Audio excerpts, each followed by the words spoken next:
नाशिकच्या मनमाड येथील गुप्सर साहेब गुरुद्वारात शीख धर्मीयांच्या श्रद्धास्थान असलेल्या प्रकाश करू गुरु गोविंद सिंगजी महाराज यांच्या सन्मानार्थ सलाना जोड मेला मोठ्या उत्साहात साजरा करण्यात आला। गुरु ग्रंथ साहेब पंच प्यारे आणि पंच निशान साहेब यांच्या नेतृत्वाखाली पारंपरिक शोभायात्रा काढण्यात आली।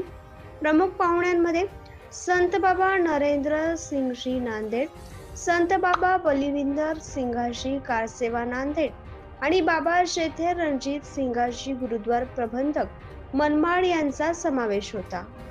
शोभायात्रेत अखंड पाठ, गुरुवाणी, भजन कीर्तन, ढोल ताशा, पंजाबी बँड आणि पारंपरिक संगीत वादनासह तलवारबाजीचे थरारक प्रात्यक्षिक सादर करण्यात आले। उत्साहाला व्यापक सहभाग महाराष्ट्र, दिल्ली, पंजाब, हरियाणा आणि मुंबईसह विविध राज्यातील हजारो शीख बांधवांनी उत्सवात भाग घेतला।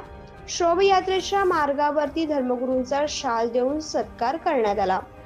Maharashtra 24 news channel Manmad.